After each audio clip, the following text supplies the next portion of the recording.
In the heart of the Russian winter of 1849, a man was torn from his bed and violently dragged into a fortress. No explanation, no immediate trial, just the cold of the stone walls and an isolation that seemed designed to extinguish every trace of life.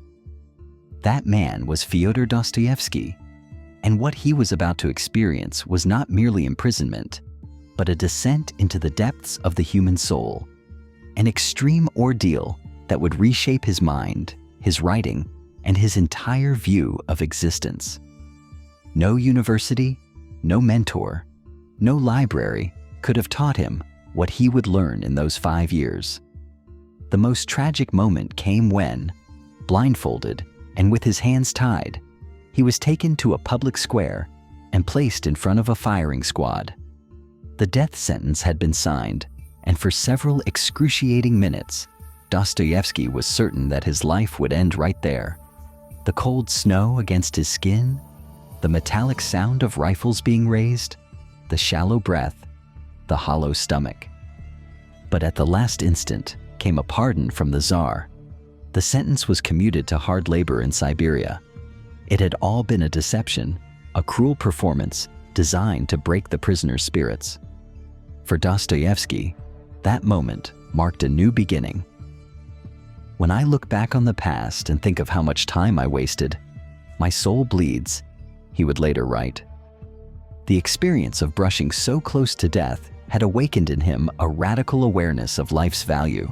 Every moment, every breath, every second became a priceless gift.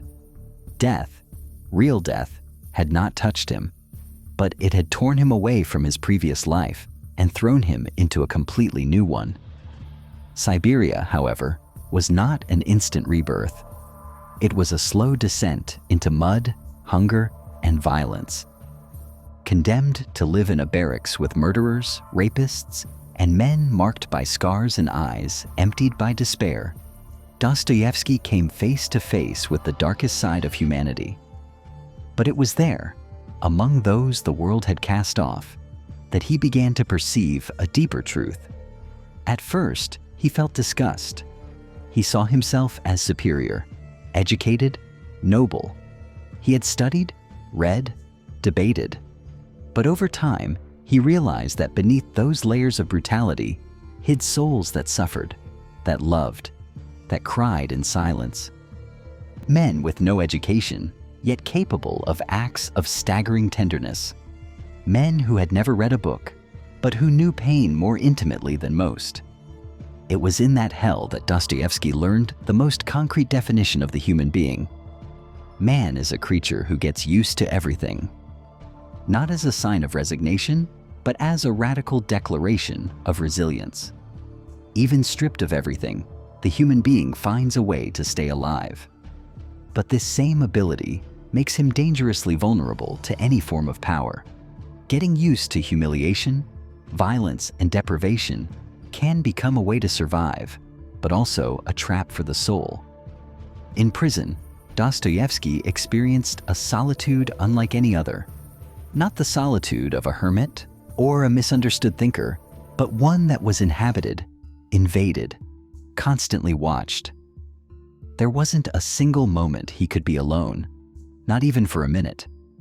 Always observed, always surrounded, always pressed into forced proximity.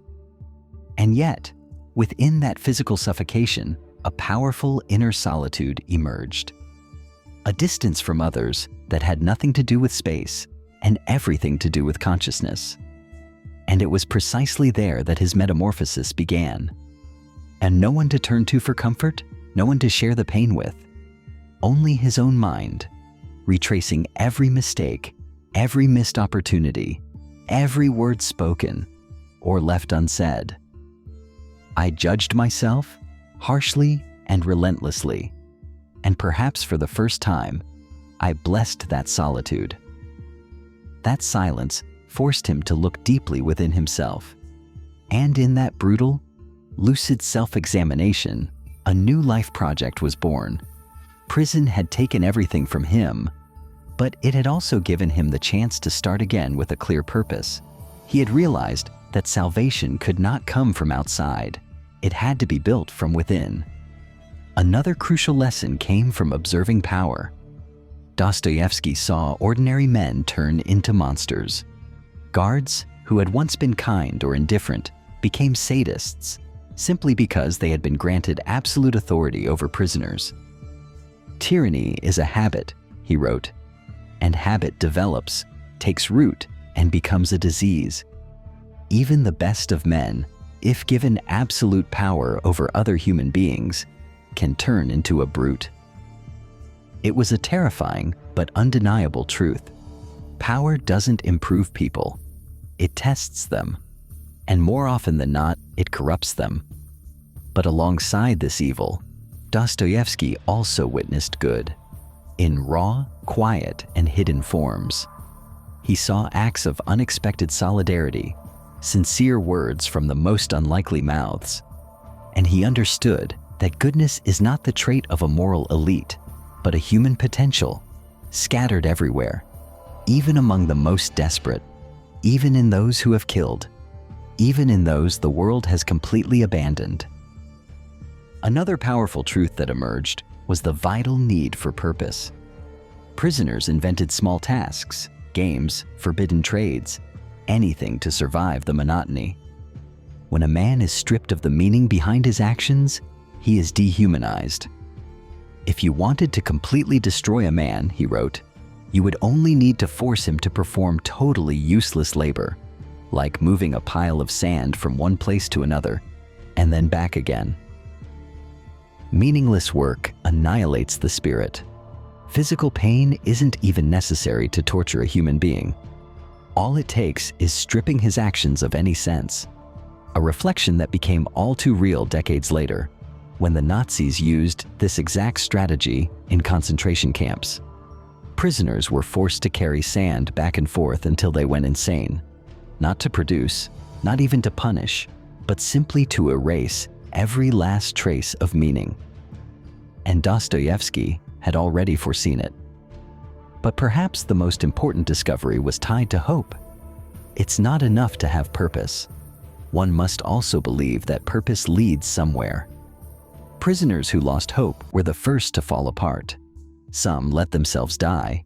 Others provoked their own execution just to escape the spiral. Despair, he wrote, is not just the absence of a future. It's the absence of possibility. When a man sees no direction left, he dissolves. No man lives without a goal, he wrote. And when both the goal and the hope vanish, a man often becomes a monster, just to escape the anguish. Before prison, Dostoevsky was a man full of fears.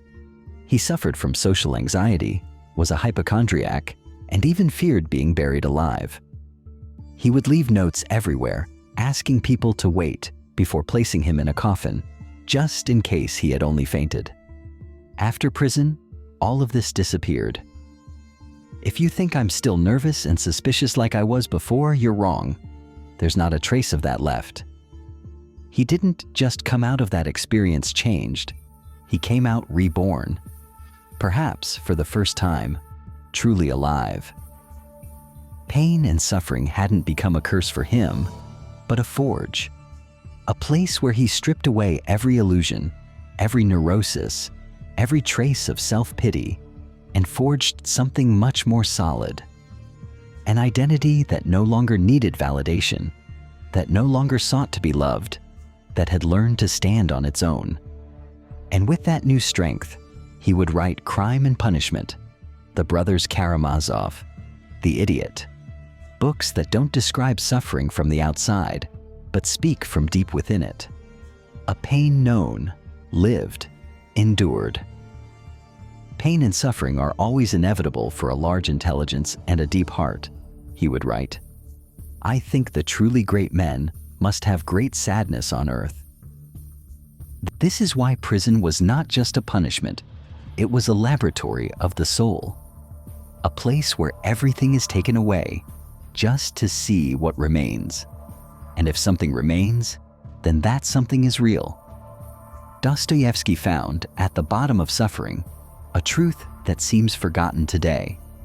The human being is not defined by comfort, but by the way they face the abyss. And often, it is the abyss that gives back the most authentic part of oneself. But how much can truly be learned from suffering before it becomes destructive?